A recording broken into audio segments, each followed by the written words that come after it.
Close the door, please. Hey. Hey, you guys. How are you? It is Winning Wednesday. Yes, we are here. Hey, Megagram. Ayoma. Let's see. Hey, KT32. I think you're new. I don't remember seeing that name before. So it is Winning Wednesday, you guys. So I am on here. If you do not know who I am, if this is your first time on here, I am Myrie Hayes, also affectionately known as the Group Home Queen. Hey, LJ. Yeah, so y'all come on in here. I'm getting things together. I was running a little behind. I had cleaners and carpet cleaners and towel cleaners and everybody in my house today. So I'm a little thrown off and I'm tired. I don't know why I'm so tired today. All I did was a bunch of Zoom calls. People were booking calls. I had back-to-back calls today. I am not complaining because I love what I do, but I'm just filling you guys in as you guys come in. Hey, Madeline. Hey, my favorite nurse. And, hey, I like it that way. Hey. So, yeah, I am not complaining over how my day went. I'm just sharing with you guys some little chit chat, little chit chatter. Hey, so I had a full day today. Woke up to house cleaners in my home, carpet cleaners, towel cleaners. Got that all together. I feel better. My house is all fresh and new. It's not new, but it smells pretty new. And so I was running a little bit behind. I looked up. I said, oh my God, it's 6 o'clock. And I was doing Zoom calls back to back today. I even had people like texting me and, hey, I was on the Zoom call. Okay, one call. Because Zoom, when people schedule, Zoom makes one specific link for each appointment. And so sometimes I will not think and I'll be on Zoom, but it's not the right Zoom. I have to log off the Zoom I'm in and get into the new Zoom with the new people. And that's just for privacy because I don't want people coming into the Zoom while you're on it. So that's how I have my stuff set up to where each person gets a new Zoom link. So let me see. Hey, I am not your toy. How you doing, lady? How's Cleveland? How's the weather in Cleveland? Your favorite nurse said, clean, organized house equals organized mind. So true. And I have been so laser focused, so organized because I have all these pieces that I'm dealing with. And so I have really been trying to hone down on different things. I've finished reading a book and now I'm like, okay, I'm listening to this book. And so I'm learning new techniques and ways to focus and to, start my day. So one thing that I do now, just because I'm trying to holistic finances, mind, body, soul, all of that. And so one thing that I do now that I implement is when I wake up in the morning, I count the money in my purse. And I keep track of every single dime I spend. Y'all, I spend a lot of money. And I didn't even realize that. I have to keep track of everything. Even when I give people money on the street, I'm supposed to keep track of it. It's a lot. I didn't even realize And a lot of my stuff is automatic. And so I didn't realize, like when I go to charge my car or whatever, like if I'm not at home and I'm driving or whatever and I charge my car, it just comes out. I just plug my car in and it does what it does. Well, I went back and looked and I'm like, wow, that's how much it costs to charge my car. So I'm learning things about myself, you guys. I learned today too. I've been paying for this insurance policy, a term insurance policy that I thought I had canceled. So it's all these things that I am finding out by being more focused and more like in tune with what's going on, because it's easy to go about life with automatic payments. You don't really know what you're paying on your bills. But when you sit down and you look at that, you can kind of realize. And I know people say you can't save your way to wealth. I'm not trying to cut costs your way to wealth. And I'm not trying to do that. What I'm trying to do is to have a holistic, focused life. And that's what I'm doing. So in that, I have to stop being so nonchalant about things just like this. And I have a new insurance policy that I set up over a year ago. And I thought I canceled this other policy, but they've been charging me for both. Yeah. So just all of that is like, no, it's time. I got to think about the small things, because what does the Bible say? It's the small foxes that spoil the vine. So I got to think about all of that. Hey, I'm just talking as y'all come in, y'all. I'm talking. Hey, Derek. Hey, Tina. Hi. Hey, Rochelle Holmes. Yeah, so I'm just chit-chatting with the MH gang. I said I'm going to start calling y'all that. The MH gang. The people that meet me here on Winning Wednesday. Y'all the MH gang. Can y'all put MH gang? Put hashtag MH gang in the comments for me. If you are part of the MH gang, go ahead and put it in the comments for me, okay? It's raining like crazy. This doggone, I had my daughter make me a cup of coffee. But this doggone hurricane or whatever, who is it? It's one of the president wives. What's her name? Hillary? Hurricane Hillary? I think that's what it's called.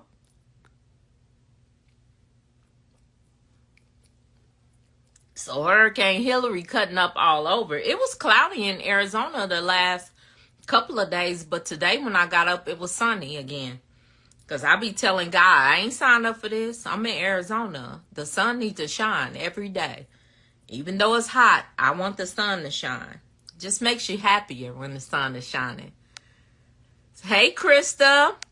Krista, if you could pin my YouTube channel in here, I would appreciate it. If you could put it in the comments, and then that way I can pin it.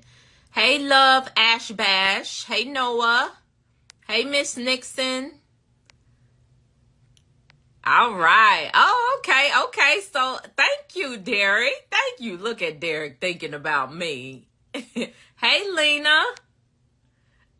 So y'all part of the MH gang. Thank you, you guys. So Rochelle Holmes, Derek, and Tina. Hey, Megagram. Megagram, are you in town yet? Tell me what's going on. Give me an update. Did you get that access number? Yes. Hey, so that is my YouTube channel now, y'all. If y'all have not subscribed to my YouTube, make sure you go subscribe to my YouTube channel, okay? Just click on that link right there and subscribe. So tonight, we're going to get into it. Tonight, we're going to go over, this is what people have to realize. This is what you have to realize. In business, everything ain't all pretty and rosy and just nice and wrapped up with a bow in it, on it, and all of that. Sometimes things get a little rough. Oh, thank you, LJ. Hey, let a girl try. Oh, MH gang. Okay. Hey, SeaWorld. Megagram, he said, I am in Cancun, still waiting for access. I hear you. Go ahead and travel. Travel while you got a chance. All right. So, like I said, getting into the group home business. Okay.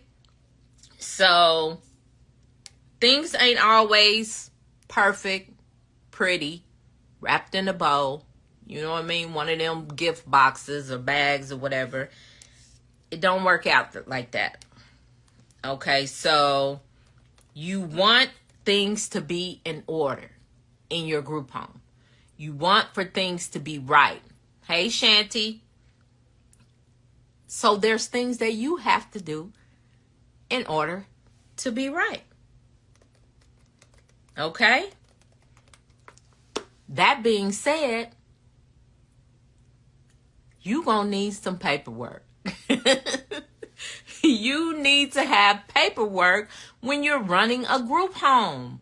You just can't be out here doing anything, not showing nobody no paperwork, not having people sign no contracts, not doing anything, not having rules posted. You cannot, well, you can if you want a lot of chaos. And believe me, I got somebody in my head right now that is running a group home and it's chaotic. Every day just about something is going on. And you know why? Because they don't have no parameters, no rules, nothing set up.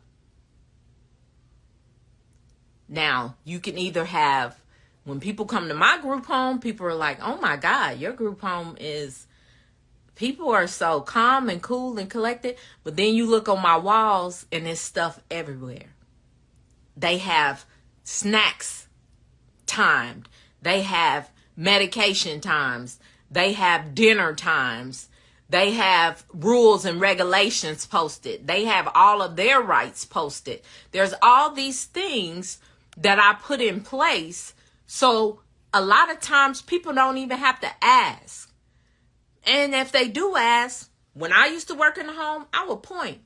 Do you see what rule number 3 says? Read rule number 3 to me. And then they would read it.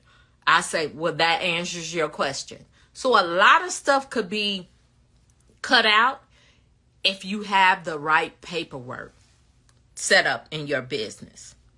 Okay? Somebody put paperwork in the chat. If y'all can hear me, if y'all feeling what I'm saying, put paperwork in the chat. Go ahead. I'm going to wait. I want to see. I want to see if y'all listening. Somebody, hey, PT Resilience, somebody put paperwork in the chat.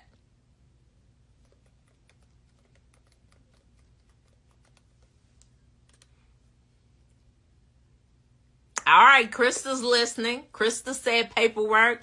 Modeling. Tina Marie. Tina, you should know. Tina Lim just got their house set up. You already know. Rochelle Holmes just got a house set up. Y'all already know you need paperwork. Thus works for me because I need order. That's it. That's right. Megagram, you about to have a house up and running. You definitely need paperwork. And your favorite nurse, you know you need some paperwork. Yes, Derek, paperwork. You need it. Because you can't run an efficient group home. You can't run a peaceful group home without having the right paperwork. So like I said, things that you need to have in place. You want to have things like resources and phone numbers and things. Community phone numbers where people, if they feel like they need to reach out for someone. Or like crisis numbers if you're doing a behavioral health home. So you always want to have some type of form up with resources. So that client always knows if in case of emergency or in case you need assistance, call these numbers. And it could be the 211 in some states, 411. It could be something like that. It could also be, like I said, behavioral health crisis centers. It could be the nearest hospital. It could be things like that you set in place. Then you can also go a step further and have something in their room. if you feel like this, call this person. Or these are numbers that you can call. And it may be family members, that elderly people can reach out and call if they feel like they need somebody to talk to. But you want to have that in place so people can always know if something ain't going right in this group home, I can reach out to these people. You know why? Because it gives people peace of mind to know that you're not the end all. Because it's going to come a time where you're going to run into a client that there's some type of conflict. So you always want them to feel like you're open and honest with them. You're open. You're giving them the numbers of people to call if something happens. So set that in place so you don't have to be, hey, if you need this, this is who you call. Put it up on the wall. That way they already know this is who they can call. Okay?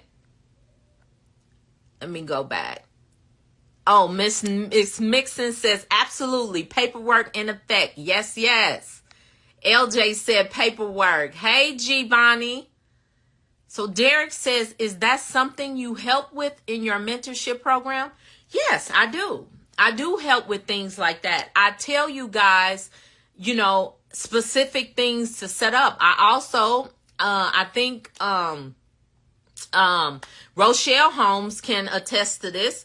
I also will share, with people in my mentorship, I share paperwork, the actual paperwork that I have. I share the documents. So all you got to do is plug and play, put your logo in there, and bam, you have the same documents that I have in my home. And you don't have to use everything that I use, but if you want to use it, you have that opportunity to use it. So yeah, so the mentorship, good question, Derek. The mentorship does open you up to my resources, to ask me any questions, to get suggestions, depending on what type of home you're doing, because I have people in my mentorship that are doing different types of home. It's not just one type of home. So yeah, so good question. Thank you. So, hey, Mooding. Hey, YDC. Oh, Rochelle Holmes said definitely and thank you. Yeah, because that is the type of things that I do share with people because I want you to be set up right. All right, so things that you want to have posted too is if you're a licensed home, you need to have paperwork saying you're a licensed home. I mean, that in most states, that's a requirement. That paperwork needs to be posted up on the wall. You need to let people know that you are a licensed home, which means you are regulated. Okay. If you're an unlicensed home, you want to have things like your permit to function, to let people know I'm legal, because people will come in a licensed group home. I'll say I've experienced it before. Not all licensed homes. So I wouldn't say like a licensed home, like a senior home or something like that. But if you're doing something where you're just like renting beds, sometimes people will say stuff like, I'm going to tell on you, or I'm going to do this. You post that paperwork, they already know you legit. You going to tell on who? My stuff is, I've checked zoning. I have my certificate of occupancy. I have everything that I need.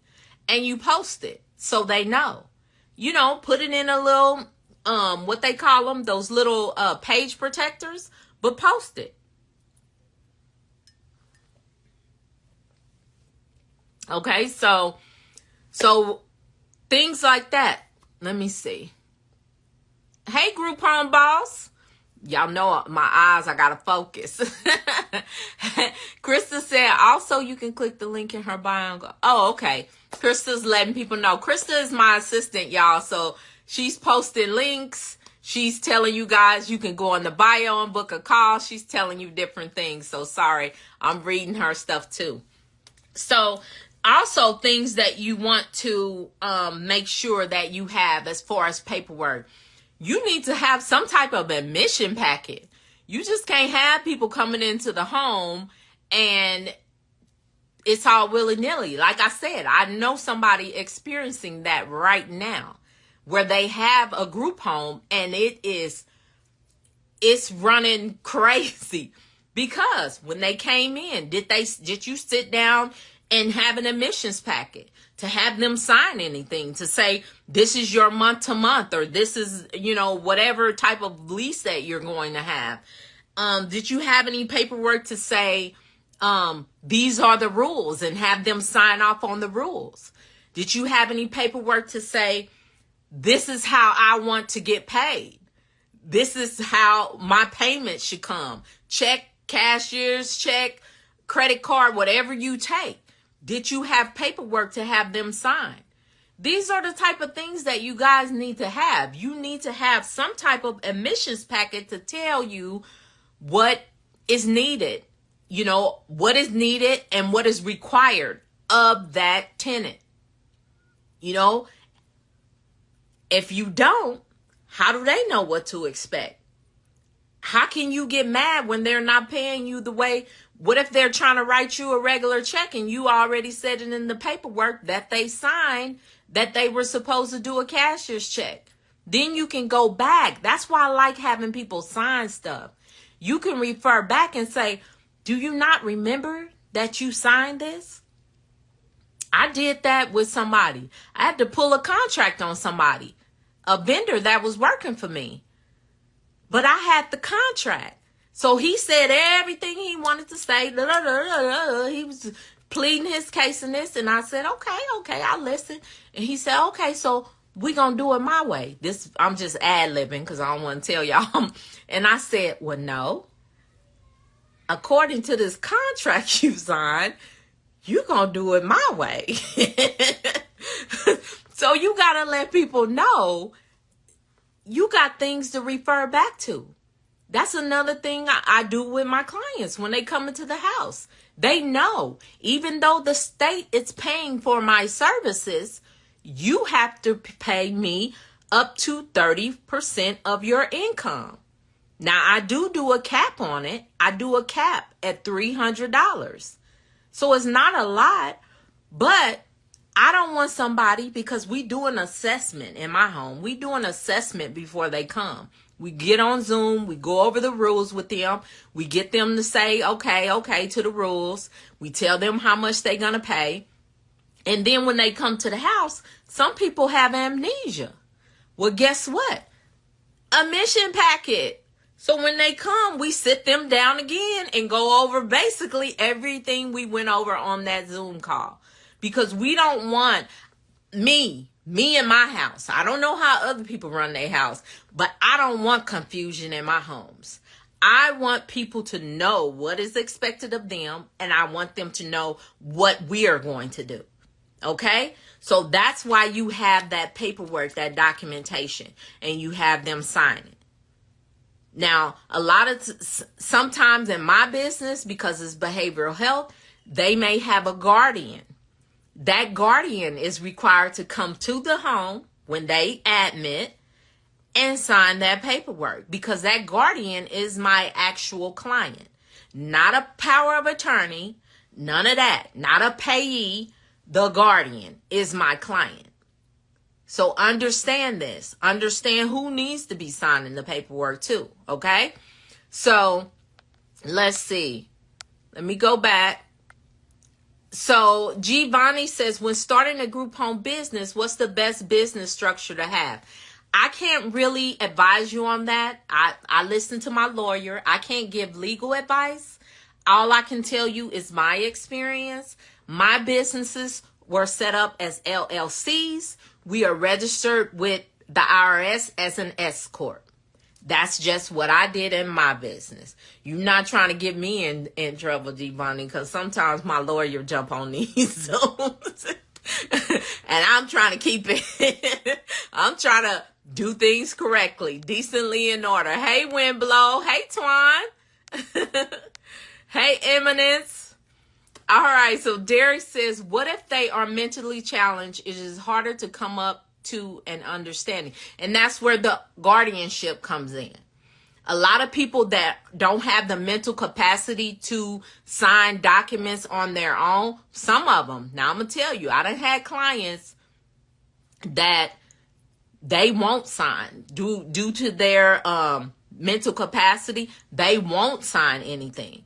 I've had 2 clients in all my years. They would not sign any documents, and they didn't have a guardian. Well, guess what? Their case manager took on that responsibility, and their case manager sat down with us and signed the documents saying that they would agree to it.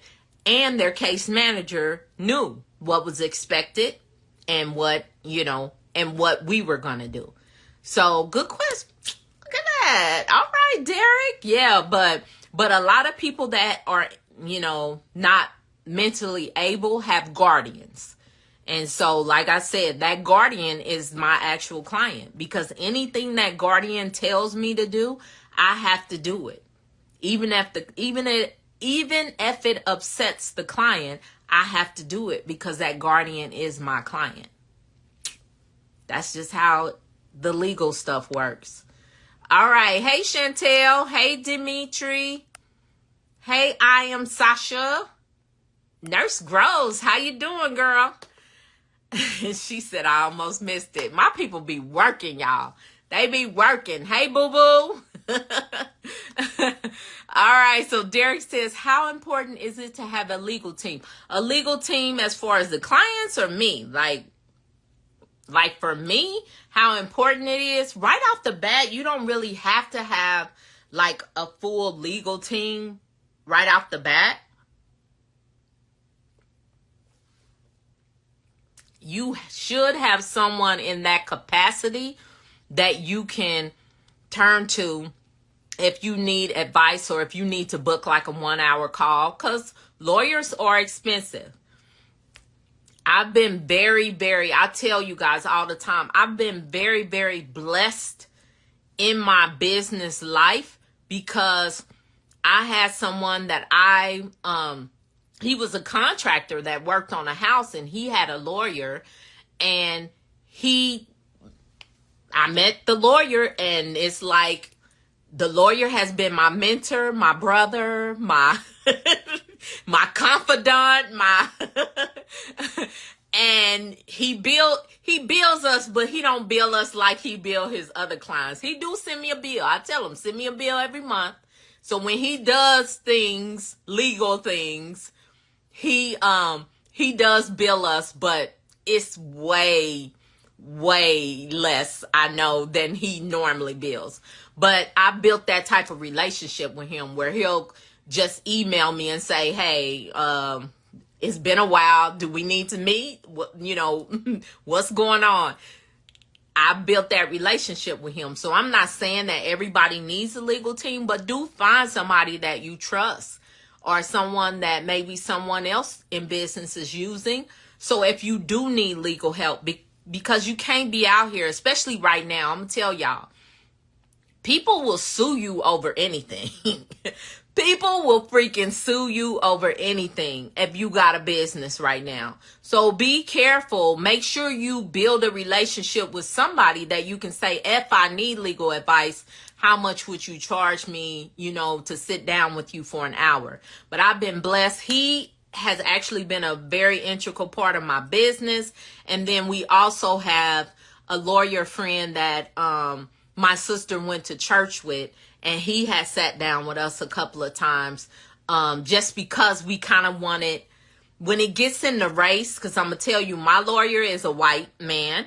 I'm just putting it out. Y'all know I'm transparent with y'all. He is a white man. When it comes to something where we like, that's kind of racist, or that's something to do with race, we go to both of them because we want both perspectives. And a lot of times it matches, which is good. There's been a couple of times where it was like, a little iffy, but I'm in Arizona, y'all. I'm a black woman in Arizona. So I'm just saying look, I'm just being transparent with y'all. So like I said, Just find somebody that you can lean on if you do need legal advice. But I cannot give you legal advice on how to exactly set up your business. My lawyer told me not to. Hey, Big Duke. Windblow said, I'm listening. All right, listen. So LJ says, what other ways can you obtain a 90 days money apart from the bank? A 90 days money? I don't know. Are you on the right Zoom, LJ? A 90 days money for what? Be more specific in that question. Build on that question and let me know exactly what you want to talk about. Hey, Mama, is all of this information in your book with template examples? No, it is not. No, it is not. Everything is not in my book. Yeah, I have 2 books, 2 ebooks. One ebook is the my first book is how to become a millionaire using group homes. That was actually my first book, and then people kept coming to me saying, but how do you start a group home? And then I did how to start a group home in 90 days. So those are the 2 books, and no, none of my forms or none of that is in the book. It's just the book. Okay? All right. Nurse Gross said, my winning is getting my personal budget together. You got your budget. Good. Good. That's a step. That's a step. I was just telling them, you missed it at the beginning of the call. I was letting them know that, like, one of the things, because I'm trying to focus on holistic, healing, all of that. And so one of the things I do right now is I am accounting for every dime that I spend, and I'm finding out I'm overspending. Like I'm paying for stuff that I shouldn't even be paying for. Like an extra insurance policy I thought I canceled a couple of years ago. But anyway, so a personal budget is very important in your group home journey. You want to have your personal finances. You want to be a good steward over that, so God will multiply it. So you definitely, that's a good winning Wednesday.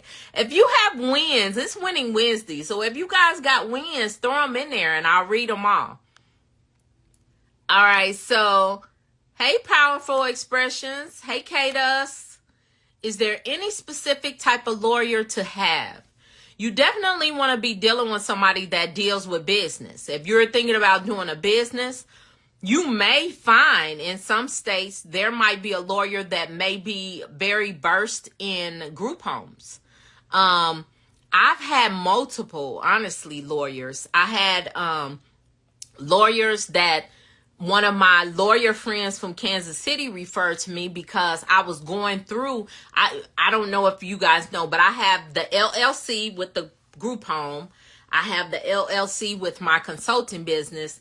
And then I have a nonprofit that has an academy and different things underneath it. So I wanted to bring the nonprofit like this and put everything underneath it. So my friend referred me to lawyers that dealt with that type of thing. And their advice, once they looked at all the pieces in play, their advice was that I had to leave it separate.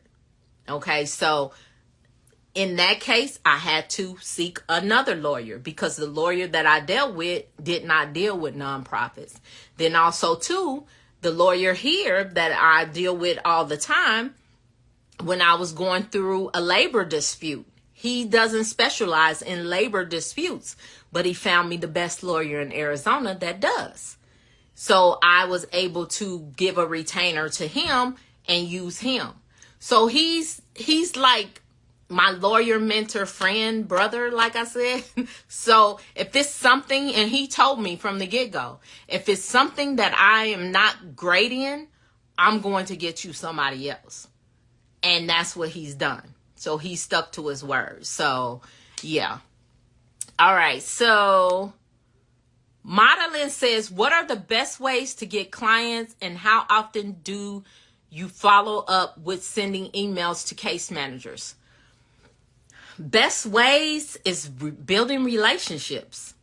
That's the best way. You're going to have to build relationships. You're going to have to BOYBB.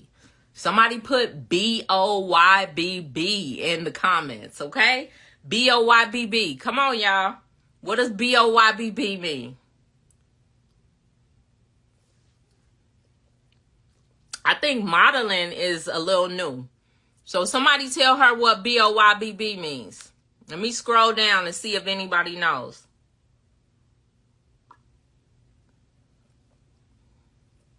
Anybody know? Derek wrote BOYBB. Anybody else?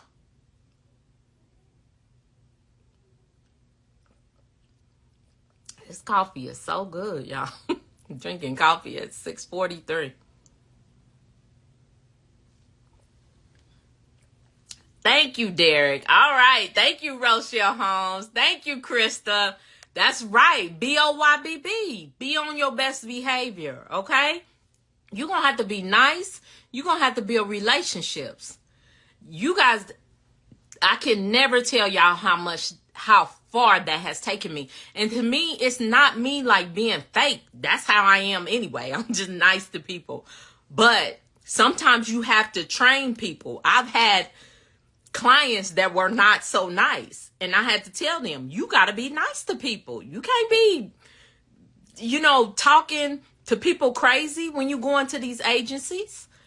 But that is the best way to get referrals, is to be nice and build those relationships.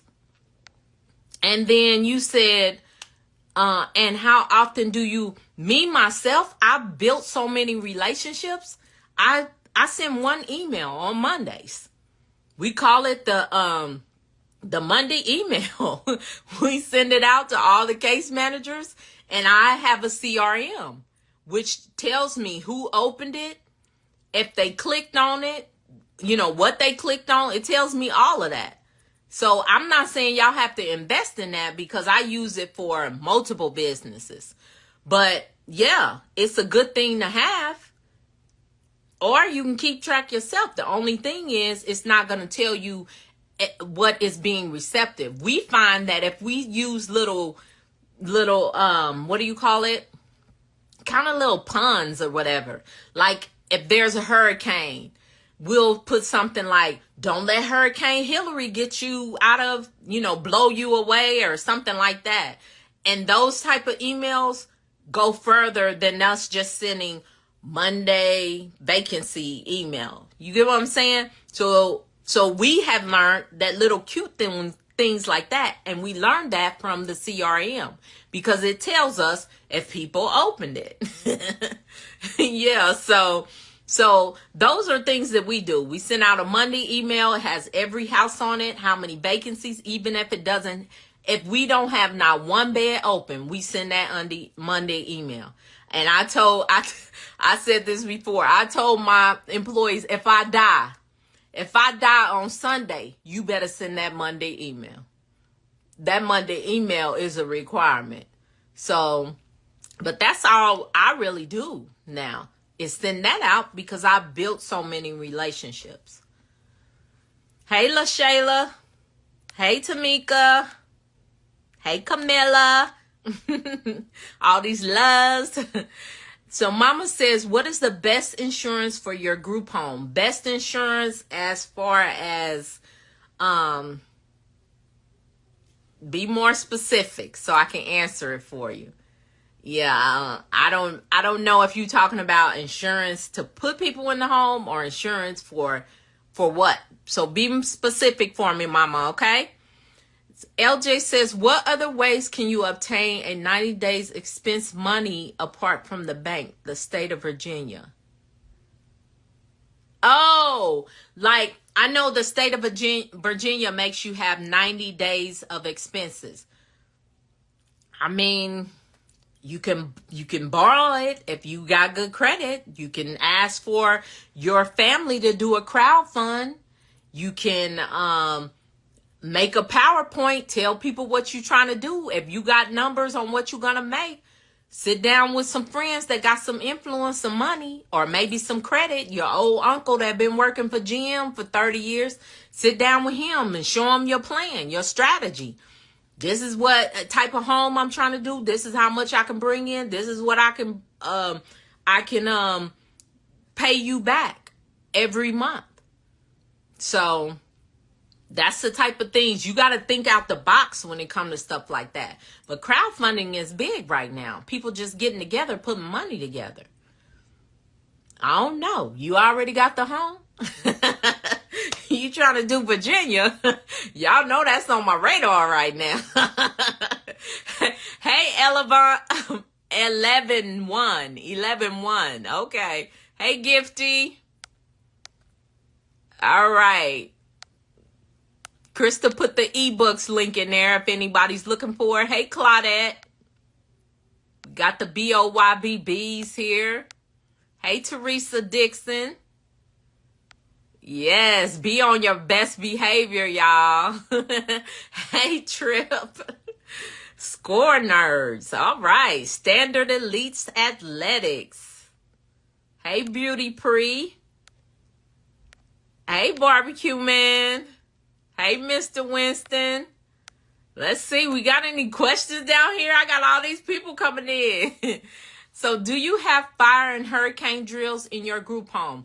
Yes, we actually do. It is a requirement that you do drills in your group home. So, and we have to do them on every shift. So I have to do them twice. And a lot of times, my executive team, my quality manager, they will show up at the house at like midnight and be like, wah, wah. So yes, we are required to do drills, and you are required to keep those documents. That's a part of the paperwork. When you do the drills, you need to be documenting who was on,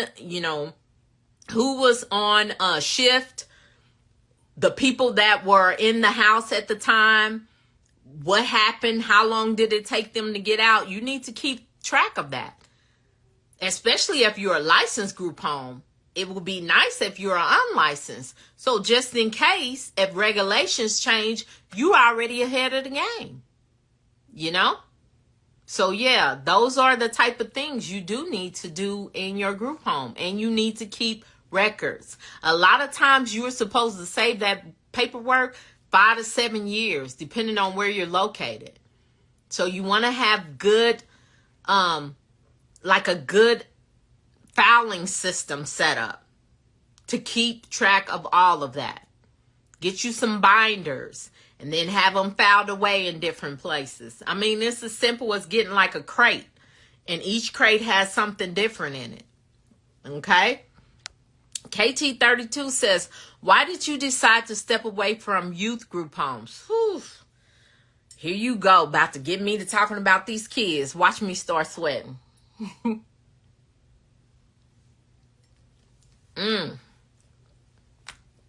Kids group homes. First of all, kids is not my passion. I don't even like my kids. No, I'm just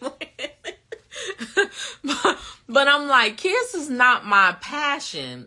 And it was hard. Dealing with mentally ill children was very hard. I couldn't deal with it. It was like, it was more property destruction and disrespect than it is with mentally ill adults. And like I always say, I'm not going to knock nobody. If that is your passion, it was not mine, and it could not hold me there. What do I always tell y'all? Go with your passion, because your passion is going to hold you there when times get hard. Kids was not my passion. And so 10 months into it, I was like, it's a done deal. Find somewhere for these kids to go, because we shutting down. And I shut that house down. It was too much for me. My homes, the state comes in once a year, maybe twice a year, if they get some bogus complaint or something like that. The state was in my house like literally every week. every week. It was like every other day sometimes. Because anything to do with a kid, they were just, and I don't know if they was just picking on me. I don't know. But they were in my house too much. For us to always be trying to do what's right, they was in my house too much. And so it was just aggravating. It was like so aggravating. And then the kids would do stuff. And then when the people would come, I would, they would be like, oh, we're going to take you away, or we're going to do this, or, sometimes we had to call the police because it was destruction of property, not just in my home. Other people, my neighbors, was tearing up their cars. It was too much. So the kids would be like, no, we don't want to go. We love it here. Then why are you doing this? I couldn't wrap my head around this, so I just had to let it go. Hey, Nurse Flo. All right. So I hope I answered your question. Just too much for me. What state do you think is the easiest to open up a licensed group home? I haven't been in every state now. That's a hard question.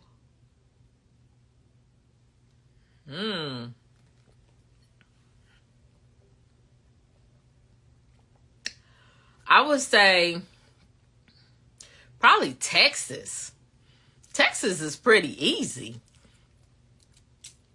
to me. Those states that I've been in. I have not been in every state, y'all. So don't think don't be like, well, what about this state? And what about this?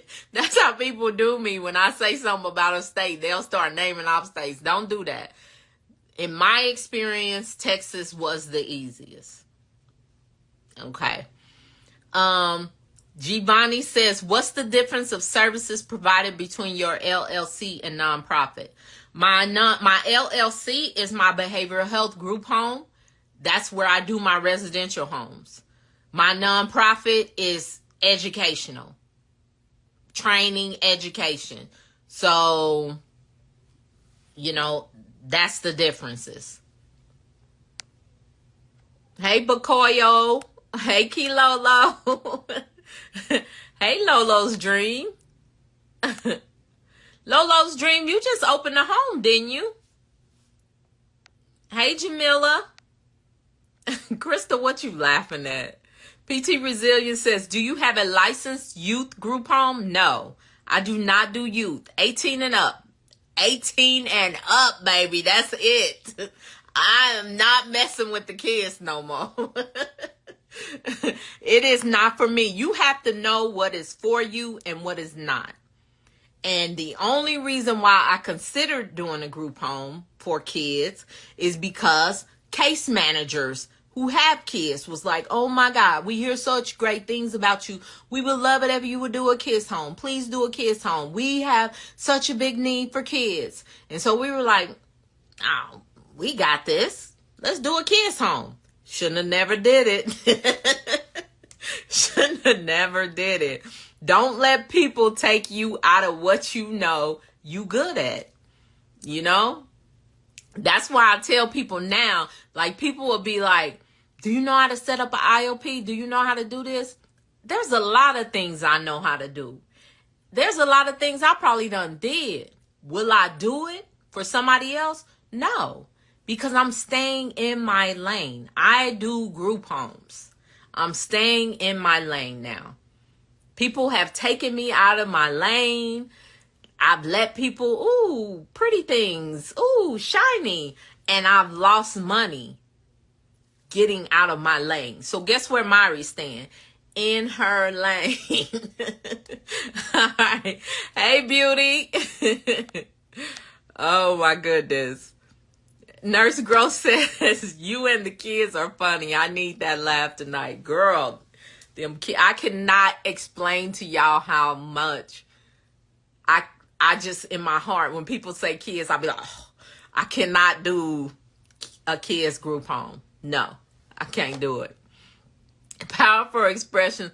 I'm interested in opening a resident home for seniors. Well, great.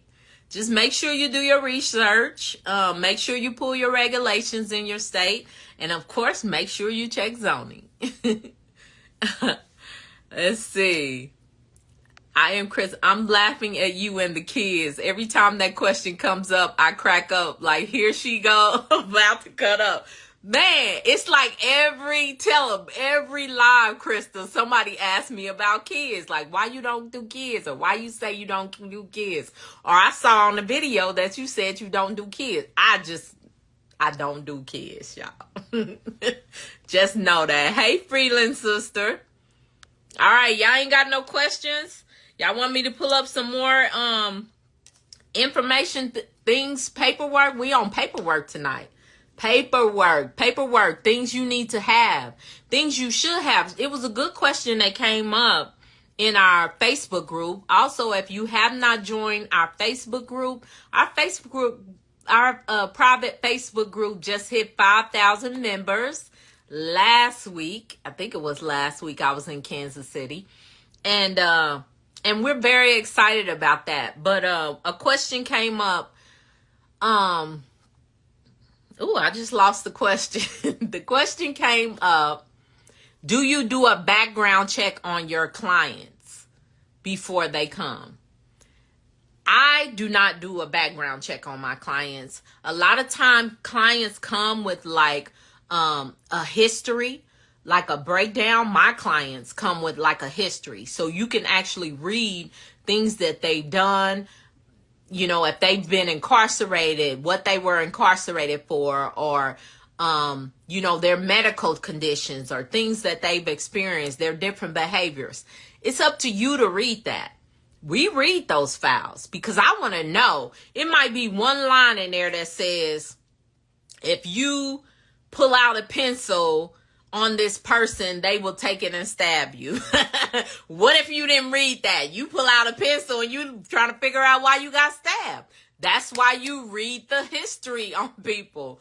But as far as like a background check where I go into the system, I do background checks on my employees. I do background checks on my contractors, but I don't do paid background checks on my employees. I thought that was a good question because people don't know. If you've never worked in a group home or deal with a group home, you don't know that. So yeah, so no, I don't do background checks on my actual clients.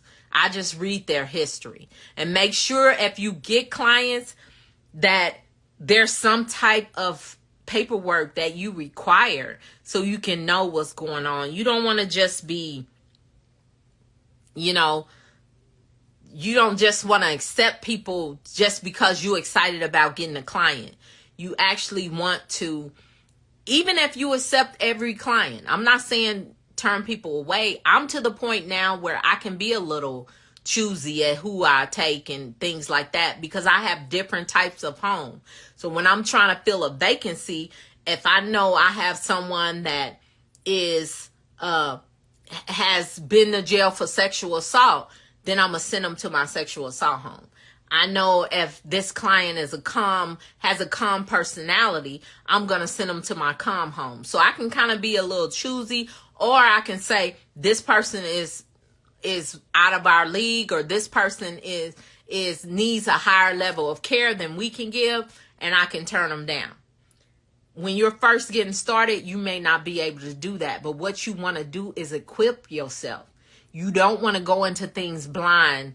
You want to make sure. You might get a client that got bed sores all over their body and worms and maggots is coming out of them.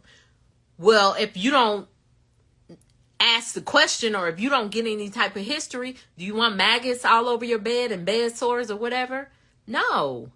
So you tell them, no, that's a higher level of care. They need to go to a hospital or a nursing home or something. So always equip yourself by reading the file. Okay? And then, let's see. What's the Facebook group name?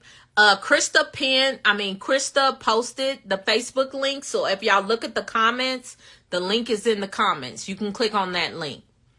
A lot of times now I just pin my YouTube channel because I really want people to tune into the YouTube channel because there's a lot of information out there and it's easy to search. Rochelle Holmes says, what system do you use for billing? For billing, I use Look, I gotta go in here and see. That's why I keep my laptop. Because understand this, you guys. I'm kind of at a point where I don't work I have worked my house. Don't get me wrong. I don't put in the work now. I put in the work. But I'm not in my house all the time. And I'm not doing billing anymore. So when y'all ask me questions, it's not that I don't know. I just got to refresh my memory. but let me go in here and see, because I can't remember right off the bat what billing system. What is it called? Blah, blah, blah, blah.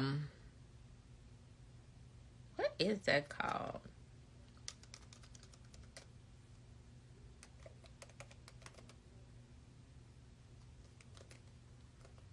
I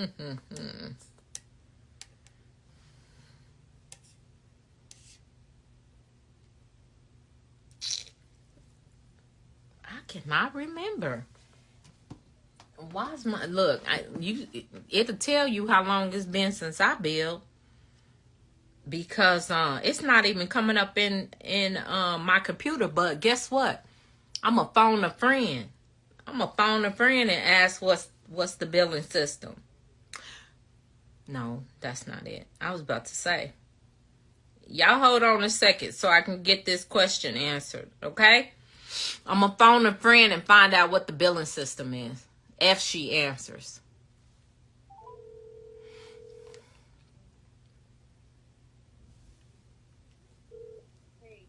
Hey, how you doing? All righty. Who's this? It's scary. Oh, you sounded different. I thought maybe it was one of your kids. Hey, what billing? I don't have my teeth in. Hey, I'm on live right now, and somebody asked what billing system do we use, and I couldn't remember the name. We use revenue performance. That's what it is. Revenue performance. Mm-hmm. Yeah, Change healthcare. Change healthcare, the revenue performance. Okay, thank you. I appreciate you. All right. Bye-bye. Phone a friend. Yes. So that's my biller. Y'all see I'm the same way with everybody. But we use Change Healthcare System. That's what we use for our billing. Let's see.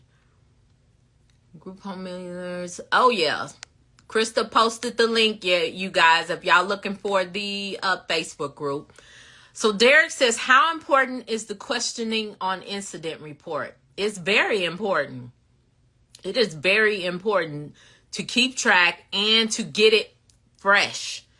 So an incident report is, say, like if something happens, like you would do an incident report if you had someone in your home and they just went AWOL and walked out of your home.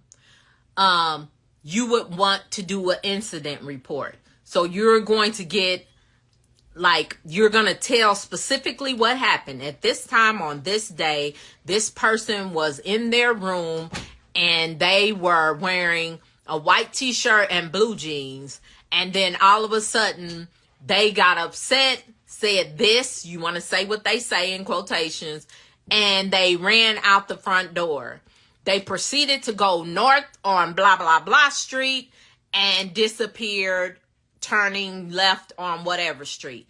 You want to keep track.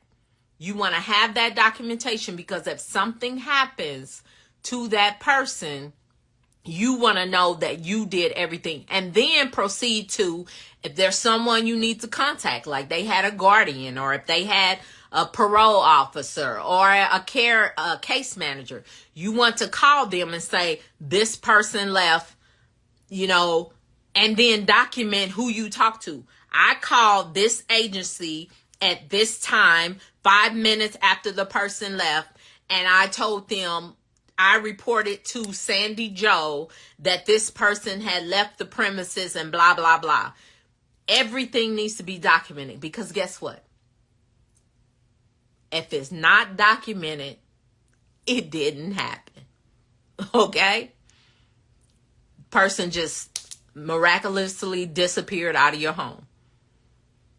You gotta have documentation. So that's why the questioning on the incident report is so important. You want to answer everything to the best of your ability, and you want to answer everything detailed to cover your you know what. Hey, Fast Money, that's paperwork. That's another form of documentation. Okay, good question, Derek. Hey, the mighty Frenchies. Are you phoning? No, Esther doesn't do billing. Esther wouldn't have. It's things that Esther is great at, and it's things that Esther be like, I ain't got nothing to do with that. So no, that wasn't Esther, but I did talk to Esther today because me and her had calls all day. Yep. Hey, Dante. So Nurse Girl said documentation is always important because it's a legal record. That's right. And you have to cover yourself. You have to say, when this incident happened, we documented it. And this is who I told that I documented it. You get what I'm saying? Cover yourself. Because if you don't, and something comes back on you, you're not going to have that documentation. Hey, Perry Boss Barber. Hey, Mr. Group Homes. What was the Facebook group name again? It's called the Group Home Millionaires. Okay? The Group Home Millionaires. And I think Krista put the link up. Krista, post that link again so people that are coming in can see the link to the Facebook group. All right. So, hey, Dwayne. Mr. Group Homes. So, Derek says, do you need to have wheelchair access even if none of your clients are in a wheelchair? It depends. Is it a requirement of your state? Is it a requirement of, your township or wherever you live? A lot of cities have ADA requirements, but some don't. You might be in a small town that doesn't require it. Myself, now, I don't care. Any home that I have my maintenance guy build a ramp. All it takes is some wood, and then he covers it in that green turf stuff. That's it. You just got to measure right to make it sit right. So I always say, I'd rather have more than less, and I don't want anything to keep me from getting a client. You may get a stream of clients, and they all wheelchair. I've only had a few because a lot of mine are walkie-talkies. I think over the whole span of my business, I think I've only had 4 people in a wheelchair. But that would have been 4 people at $7,000 a month that I missed out on. And I'm the type of person, I don't like missing out on no money. So I put in a ramp every house. Everywhere I put a ramp on the back door, and I put a ramp on the front door because I want them to be able to go out the back door and the front. So, yeah, like I said, sometimes it's not required, but I always say it's only a couple of, even though wood is a little higher, my little maintenance guy told me wood is high right now. But, hey, it's all about making that money and having every opportunity to make it. Hey, Andrea. There you go. Krista posted it for you guys. Hey, Big Duke. Are there templates for all these things that need to be documented, or do you have to create your own? I do have templates. I do. Book a call. Or, you can email me and say, I want your documents. I can send you a price list. But most times people book calls, and then I go over things with them, and then I send them my price list. So I don't just like my price list floating around, because people be trying to come back a year later when yesterday's price ain't today's price, talking about, well, this is how much. Well, that was a year ago when I talked to you or sent you that. So, yeah, there are templates for everything. I always go all the way around when I answer questions. Hey, the Dream Warehouse. All right. Yes, there's that Facebook group again. Krista has put it in there for you guys again.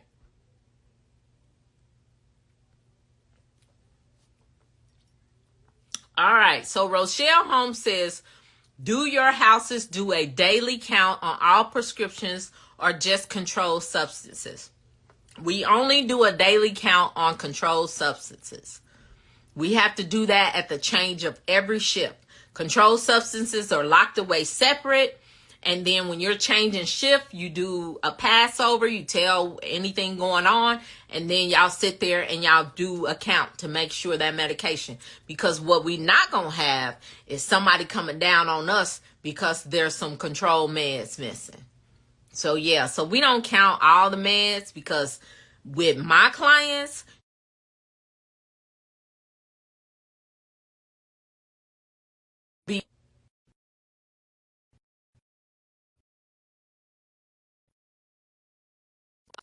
somebody called me. I hope y'all can hear me. Put a 1 in the chat, please, if y'all can hear me.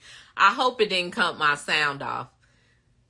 They didn't call me from like a phone number because my phone is on Do Not Disturb. They called me from like Instagram or something.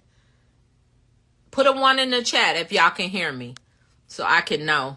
Because I don't want to be running my mouth and y'all talking about, we can't hear you. Oh, okay. Nurse Gross Derek said they can hear me. Okay, good.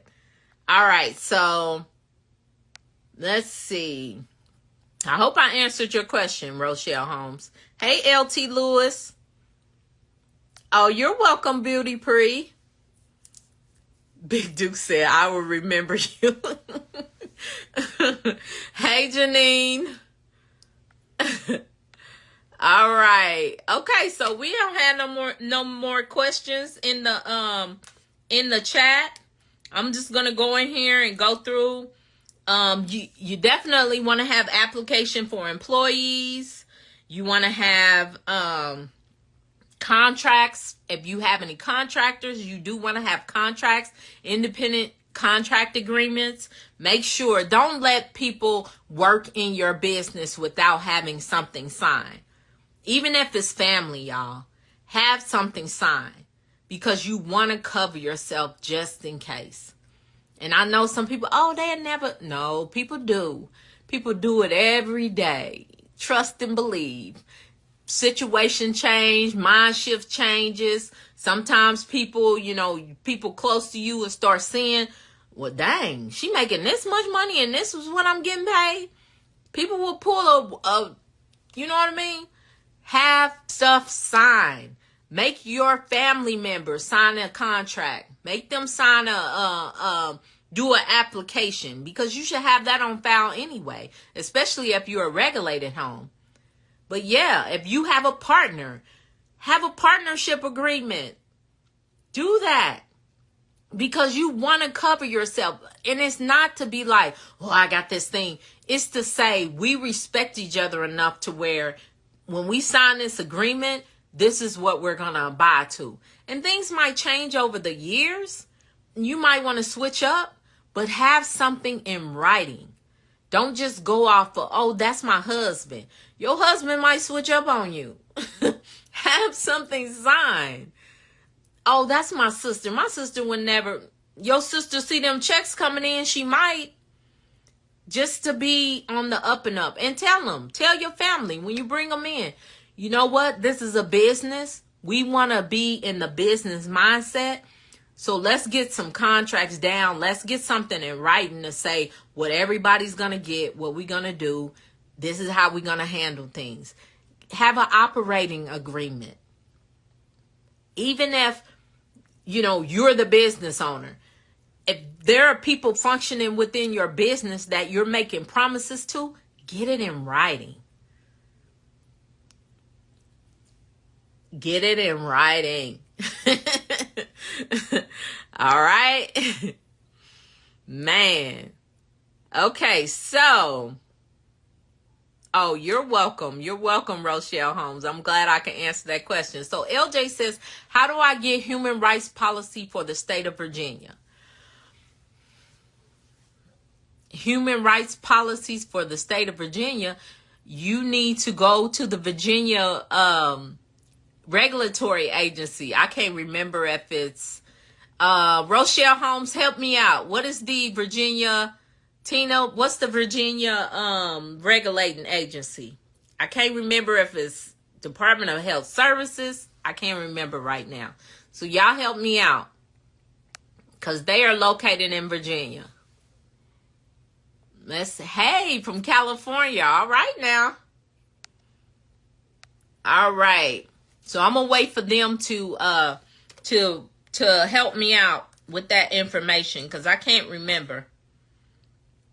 Let's see. Incident reports. Make sure you have your financials together. So you want to do things like a profit and loss. You want to have things like, and it doesn't have to be paperwork per se, but you need to have that. You need to have profit and loss. You need to have a balance sheet. You need to have all of that. And if you don't know how to do that, you need to seek help on somebody that does. QuickBooks is a good option once you get to once you like get so much. Like if you start doing like, I'll say $2 million in a year, then you may want to move up from QuickBooks. Okay? But things like that, you need to have your business like functioning right. And a spreadsheet, unless you're really, really good at Excel docs or spreadsheets, you're going to mess up. So get you some software that will help you do that. So kind of paperwork, but software too.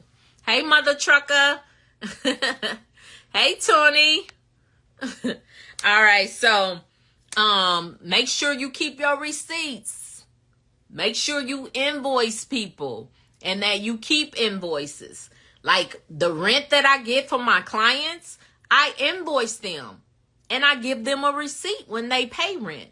I actually, one time, just recently had a husband come up. I guess he had to prove to the state that he was paying her rent. I had to pull and give him copies of the receipt. So keep things like that. So you have documentation. You don't want to be accepting money. Keep all your EOBs. EOBs are explanation of benefits from the insurance company. That's paperwork. File that stuff away. When you get a check, it should have an explanation on why you're getting paid. You need to keep track of that. And do it in an organized way. Don't just throw it in the junk drawer. Keep track of your receipts. Those are write-offs. That's the type of paperwork you need to be holding on to. Okay? You need to have a file for each client with paperwork in it. This is when this client came here. This is their health, their history. These are their doctor appointments. This is what happened on their doctor appointment. This is their next appointment.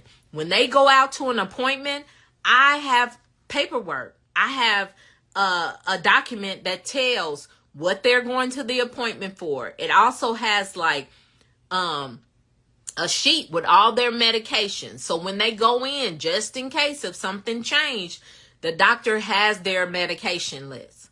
And then they have a spot where the nurse can sign, and she can always put if they have a follow-up appointment. Paperwork. You need to be organized. You don't want to just be going to a doctor's appointment with nothing, and the people come back and they like, well, how was your doctor's appointment? Oh, I was good. What happened? The doctor just told me to take showers twice a day. And then you find out the person got cancer or something, and they, so always be thorough on your end, because your clients and their family can tell you anything. You want to be thorough on your end. Okay? Hey, Jess. Hey, it's Lauren. Y'all coming in here. Hey, Sakotu. Hey, Miss Sabrina. Miss Sabrina. I'm a Barbie girl. Miss Sabrina. I told Miss Sabrina she the black Barbie. All right, y'all got any more questions for me? You also want to keep, I'm going over paperwork tonight. So different types of paperwork that you need to have and that you need to hold on to.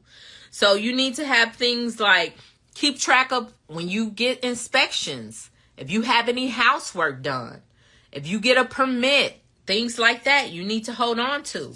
You need to have copies of your insurance. It needs to be in your vehicles if you're transporting clients.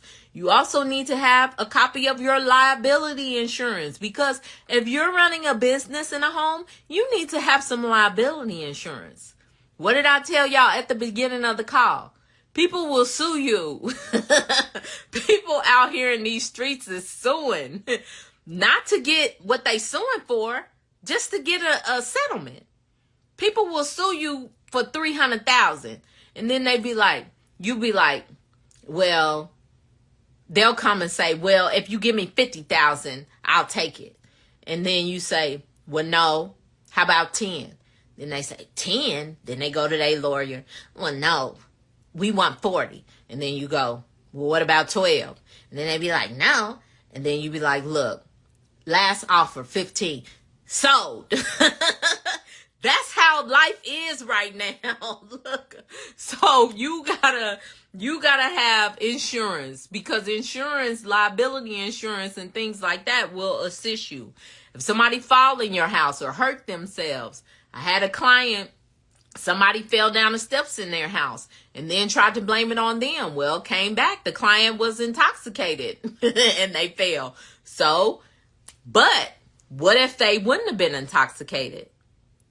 You need to have liability insurance. Do not open your business without having insurance. You don't want to do that. All right. And then, of course, marketing material, paper. You want to have paper and you want to be electronic. You want to have marketing material to give people. And then last but not least, you want to keep documentation of your certifications, your different credentials. You want to have paper copies in a file somewhere of your CPR, your first aid, your food handler, your, any other classes you took, CPI training, which is like crisis prevention. These are the type of things that you want to have a file of. Even if you do an electronic file, you still want to have a file. Yes, visit summaries. You do want to have a paper at your door to say who is coming inside of your home and when they came and when they left. You need to keep track of that. I have cameras in all of my homes, but I still have a paper thing to say who came in and who left. So you need to keep track of that. When your clients leave to go out with their families, they need to sign out. You need to have that documentation. They left me at 7:05. So if they did this at 9 o'clock, they wasn't here. Cover yourself. Okay? Lewis says, do you have to pay taxes on the payments that you receive for each client? Yeah. It's income. So of course I do. Yeah. So yeah, any money that comes in, I have to pay. I mean, not to say I have to pay each time, but it is a part of income for my business. So yes, ultimately, in some shape, form, or fashion, I gotta pay. And Derek says, is there paperwork for taking clients on a field trip? Yes, you actually want them to sign a release when they first come in to say, we go on field trips. You don't want to have to make them do it every time, but we go on field trips and agree to it. And it covers you. So yeah, so you do want to have something in your initial packet, your admission packet. Okay? Roman Kasinger, how you doing? That's a new name. It's Lauren says, is getting the state to pay for their stay is the best way? I mean, it's the best way for me. Some people do private pay. I'm not going to say it's the best way. It's the best way for me. It's just going to depend on what type of home you do and where you're located. I do behavioral health, so I don't want to be chasing mentally ill clients for money. If you were doing a senior home, it may be easier just to get the money from the client because the state is not going to pay you as much as that client's family or them are going to pay you. Okay, so it depends. There's no really best way for, in whole. It's the best way for you and what type of home you're doing. Hey, Braids by Zuri. Hey, Rashawn. All right, so Rochelle Holmes said, Virginia Department of Behavioral Health and Developmentally Disabilities also will point in the direction for everything. There you go. Hey, Jerry Deals. So, yeah, that person in Virginia, Rochelle Holmes just gave you the sauce. Spicy. Hey, Tina. Tina, why you keep putting S's in here? For sauce? All right, guys. So I'm about to get off. Let me just let you guys know. We still do have a few seats. I stopped selling seats, but she told me there were like a couple of seats left. I guess a couple of people bagged out of the brunch. So there's a couple of seats left for the Arizona brunch. So if you're interested in attending the brunch, just DM me brunch. And I will get the link out to you. Also, too, if you have not joined the Group Home Millionaires page, the link is within the comments. Krista posted the link, so you can go in and join that page. And then also, too, make sure if you have not subscribed to my YouTube channel, it is right down there at the bottom. You can click on that link and you can subscribe to my YouTube channel. And that way you guys can get all the secret sauce. I'm on sauce tonight. Sauce. All right, so let me look. Tina says, do you stack services with community have? Not in Arizona. I do not. In some states, you can do that. In Arizona, you cannot. They call it double dipping. People try to do it, but a lot of people have gotten caught. I know y'all may have heard in the news, there's a lot of Medicaid fraud in Arizona going on. Stacking and doing things you're not supposed to. So I don't stack anything. I only do what I'm supposed to do because I want to stay in business. All right. And then, Tina said it was her keypad. I was like, why do you keep typing S's? She want me to do this. Sauce. Nah. Hey, Tristan. Let's see. Oh, and Krista posted the link to the brunch. So like I said, if you're interested in attending the brunch, which is this Saturday, yeah, you can click on that link. She just posted the Group Home Millionaires. Krista, you the bomb, girl. She just posted the Group Home Millionaires. So if you're interested in joining our private Facebook group, you can do that also. All right, you guys. I enjoyed my time with you. Make sure you remember your wins for this week. So when we come back next Wednesday, we can review our wins for the week. And then, y'all know what I always say at the end of everything. Be a blessing to someone else. Bye.